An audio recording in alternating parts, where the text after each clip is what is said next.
great thing. Any questions on any of that? So you hear, like, when you talk about the C or C++ runtime, that you have memory allocated on heap, like the relationship there to the data? That's a good question, and the short answer is I don't know. The more involved answer is I don't think so, but maybe. I don't think so because heap allocation is just grabbing big chunks of randomly sized amounts of memory. And there's really no priority that I can think of. I mean, size of the memory's memory, right? Yeah. So I can't imagine. So like Eugene was saying, maybe size. You'd have different pre-allocated chunks of size, but that wouldn't make sense because if I just want 2 bytes, I don't want the big piece. I just want the 2 bytes. So does anyone else know? Not really. I mean, memory allocation is super complicated. Yeah. There's always changes to how it works, but in general, it's not, as far as I'm concerned, not super useful to compare the two because the actual implementation of a heap data type is pretty different from what any memory allocation methods that I know of. Yeah. With memory. That's what I would think too. So. I guess they wanted to use something besides pile for that word. I don't know. There's some of these things I wish I remembered. I don't know when heaps were invented. Wikipedia will probably tell you. But it could be that heaps for data structure came after the memory allocation concept of heap, or maybe the other way around. I don't know. All right. Other questions? Okay. I mean, I think the heap is an interesting data structure. It's just kind of, it's a little bit strange. It seems kind of loose, like the only thing is the top element's the biggest one, but it seems to be really useful, even though it's kind of that loose. Okay, graphs. Let me remind you where we have started. We started with linked lists.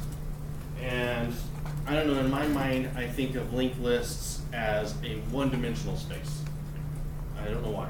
But linked lists, I think it's kind of one-dimensional. There's only one axis you move across, which I just guess maybe is two-dimensional, but it's not. It's a one-dimensional space, like a line.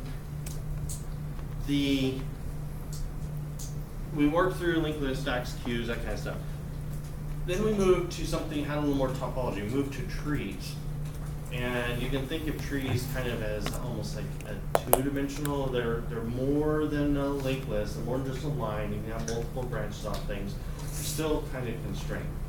With graphs, we're going to go to almost like a three-dimensional. Now, it's not three-dimensional like a cube, like we could rotate around. But it's three-dimensional because we have any node connected to any other node. That's why I visualize it as three-dimensional. So with the tree, we had multiple connections from nodes, but it was still constrained, right? One root goes to children, and the children can't go to other children. It can't be all linked together. But with the graph, there's no rules like that. There are a couple rules, but not in that way. So any node connects to any other node. That's what we end up with a graph. So we'll see some pictures, but it's not a triangle. It's a blob. And then there are some algorithms. We'll look at a couple of the interesting algorithms today, then we'll look at some more next week.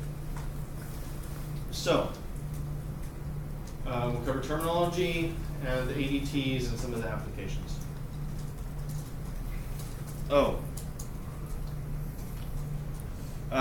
This is not what we mean by a graph. This is a graph in Excel or something like that. It's not the same thing for us here. I mean, we could represent an Excel graph as a computer science graph, but they're not the same thing. Okay, so a graph is a set of points that are joined by lines, or a set of nodes joined by edges.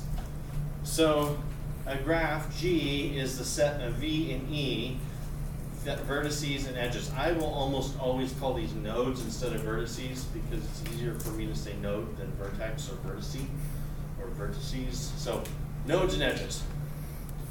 A subgraph consists of a subset of a graph's vertices or nodes and a subset of its edges. The subset could be empty. So you could have a subgraph that has just a single node with no edges. That would still be considered a subgraph. So technically that's the definition. A graph is just a set of nodes and edges. Edges connecting two nodes. So here is a line graph. This technically meets the definition. Here are my nodes, and here's are my edges. So it meets the definition, but we generally are thinking more like this. So here I have 4 buildings. Nodes obviously don't really have a shape. This is just for the diagram here, but I have the gym, the student union, the library, the dorms, and then these are the connections between those. Here is a subgraph out of that graph where I just have 3 nodes and 2 edges. Notice that a subgraph doesn't have any special rules like if you have these 3 nodes, you have to have all the edges, because notice I'm missing this one. So there's no rules about it like that. Like with a tree, you know, we have all the fancy rules about subtrees or complete trees and full on. So we have some of that, but subgraph is pretty loose again. Just nodes and edges. Yep.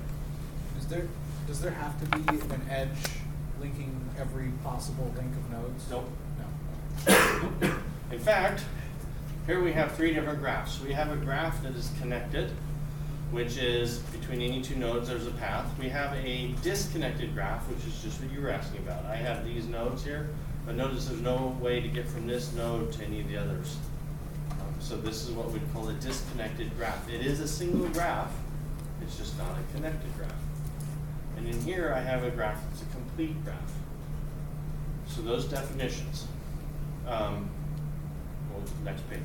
This is what's called a multigraph, and we aren't going to talk about multigraphs.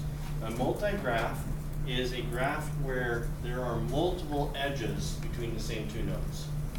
So in this case, I have 2 edges from here to here. This one and this one. And that's what makes it a multigraph. It is not a multigraph if I have 2 paths. That doesn't make it a multigraph. It's 2 edges. So back here, to get from here to here, I could go this way, I could go this way, I could go this way. There's multiple paths from here to here. That doesn't make it a multigraph. What makes it a multigraph over here is I have 2 edges directly from this node to this node, this node to this node. This is a self-edge. It is an edge that points to itself, and we're not allowing nodes either in our graphs. There's other stuff, those of you going on to get your computer science degree, you'll run into this a lot more. It's something called automata theory, and you'll see graphs like this, and you will see multigraphs, and you'll see self-edges. This is more advanced stuff, but for the basics, we're dealing with like this. No multigraphs, no self-edges. Unless you're playing Zork. What's that? Unless you're playing Zork, and you'll run into those. So, some terminology. A simple path. A simple path, well, first of all, a path is a route from one node to another edge. That's what a path is. Okay? So over here, a path is how do I get from here to here? Well, one way, like I said, is you go there, there, there, there. That's a path. Okay? A simple path passes through a node only once. I pointed out this path. That, I guess it's different. So I'll ask you a trick question. I'm telling you now it's a trick question. How many paths are there from this node to this node? It's a trick question. A lot. Okay, that is true, a lot. It's not, we can get it a little bit better than that. What's that? Yeah, he's actually right. It's infinite. Because I didn't qualify my paths at all. So I can just go around here forever and there, made it. Right? So without qualifying a path in any way, I can hit the same node over and over again. That's fine. So it's an infinite number of paths. So it's not that useful. So a simple path, though, passes through each node only once. A cycle is a path that begins and ends at the same vertex, same node. Notice It's not simple cycle, it's a cycle, infinite number of cycles. Simple cycle is the one that combines these two. I start at a node, I end back up at that node, and I don't ever hit any other node more than once, except for myself. But that doesn't count, because that's what I'm supposed to do. Okay? So, does not pass through other vertices more than once.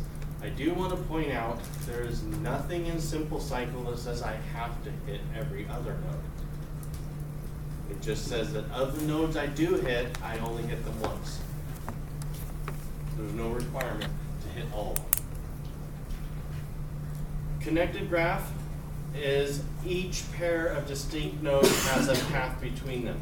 So connected graph, each pair has a path between them. So we'll talk about this a little bit. So connected means that there's a path between them. All right. Complete graph. Each pair of vertices has an edge between them. So what's the difference between complete graph and connected graph? Connected graph is all of the nodes connected to all of the other nodes somehow. A complete graph has a edge from every node to every other node. Right. So the key word here, just as he was saying, is path versus edge. So a connected graph is a path. Somehow you can get from any node to any other node. Doesn't matter how you do it. A complete graph is you can get from any node to any other node with exactly one hop. Okay? So, is this connected? Yeah. Yes, I can get from any node to any other node somehow. Is it complete? No. No. This one is not connected, clearly, and this one is complete. Okay, so are complete graphs connected graphs? Yes. Mm-hmm. Yes, they are. Very. It's hard to imagine a complete graph and say yes, but it's not connected. I can't imagine that. Okay. So graph cannot have duplicate edges. Yes, that's a multi-graph. Then, when labels represent numeric values, when there are labels on the graph and they represent numeric values, it's called a weighted graph. We'll see that a lot. We have undirected graphs. An undirected graph, just like basically what these are, there, these, there's no direction indicated on the edges. A directed graph, or a digraph, but no, directed graph. Each edge has a direction, and it's often drawn with an arrow. So here I have an undirected graph. Undirected weighted graph. Notice I have weights on things. I'm going to guess. These are miles. Reasonable guess. Then this is a directed graph because notice I have arrows on here, and the arrows mean just what you think they mean. That is, I have a path from San Francisco to Albuquerque, but once you get here, there's no going back. To get from Albuquerque to San Francisco, you actually have to go to New York first. Makes sense? Yep. So anyway, this is a directed graph. It has arrows to show the paths are on one way. Okay. So is this a multi-graph? No. So let's do, you guys, I haven't been doing this class, so you guys are lucky, but we'll start. And next term we'll do this too. All right, we're gonna vote. I think I was staying away from the voting because of how traumatic it's been recently. So, but we can get back into it. All right, who says this is a multi-graph? Yes, it's a multi-graph. Everyone has to vote, and don't get marked down for getting it wrong. So, We're referring to A? yeah, no, in my class, everyone has to vote. All right, so we've got a couple of people. So a bunch of people say yes. Who says no? This is not a multi-graph. Ian, I didn't see you vote. I'm independent. Okay. All right, this is not a multi-graph, and the reason is because I don't have two directed edges from one node to the next node. Okay, and so I realized it wasn't spelled out very clearly in the previous slide, so it's okay if you got it wrong. You only lose 100 points, but the fact that when I have a directed graph, a multi-graph would be like two paths from New York to Providence. That would make it a multi-graph. Okay? So, now our ADT, abstract data type, what operations do we want on a graph?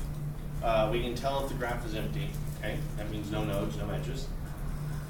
Get the number of nodes, get the number of edges, see whether an edge exists between two vertices. That's a useful thing to do. And insert a node in the graph where the vertices have distinct values that differ from new vertices. That is a fancy way of saying unique. So insert unique nodes into the graph. We also want to be able to insert an edge between two nodes.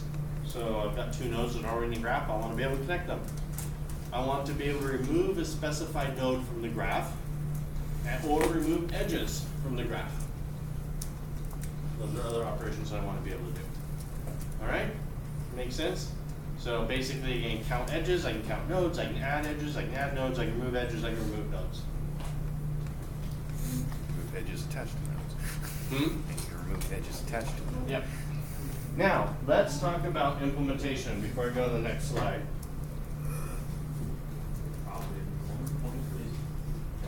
So when I first heard about graphs, I was already thinking ahead. Okay, I know how I'm going to implement this because, you know, I was in data structures. We just done trees. So, what's the next thing you want to do with graphs? Well, you want to have a node, right? You'd say, okay, I'm going to have a node, struct node. It has a value. I'll just say int value. And then how do I connect to other nodes? A link. A pointer. A pointer or a set of pointers, right? Because I don't know how many nodes I might point to. So I'm going to have here, I'm going to just call it set of pointers. Okay? And this is really like a linked list or a dynamic array or something like that that points to other nodes, right? Set of pointers, oh, pointers to nodes. Okay, great. Now, suppose I have that. How do I count the number of nodes in my graph? Well, first of all, trees have a root, right? What's the root for my graph? First radius. I don't know. Okay, great. So that's a little puzzling. I'll do what you said. First one I add. Great. All right. How do I count the number of nodes? Because it gets a little complex. Well, I guess I start with my quote root, and I go through all of these, and I follow them, and I say, well, you're all nodes, and I count them, and then for all of those, I go to all of their pointer sets, and they go to all of them. I got bad news for you. Disconnected. But then I will end up coming back to the same node. So what I'll do is I'll say, I'll mark them as I go. So I'll start at my quote root, and I will go to and I'll mark it as visited, and I'll go to the next ones. I'll mark them all as visited. I'll just keep propagating throughout until I've counted all of them. Would that work 100% of the time? He says no. No, if it's unconnected. Right. If it's disconnected graph, what do I do with my other nodes that aren't connected? Screw them. So you have a linked list of nodes. Each with a linked So list of now I have to have a linked list of head nodes that represent that. Okay, so you might be thinking, this is starting to sound complicated. And it is. And it's way more complicated than it needs to be. So no one ever does it this way. So you can erase all of that. Because that is the awful way to do it. That was the first way I tried to do it. Awful way to do it. So instead, there are two common ways of representing graphs. One is what's called an adjacency list, and one is called an adjacency matrix. So we're going to start here with the adjacency matrix. With the adjacency matrix, I have each node. Notice that my nodes have letters for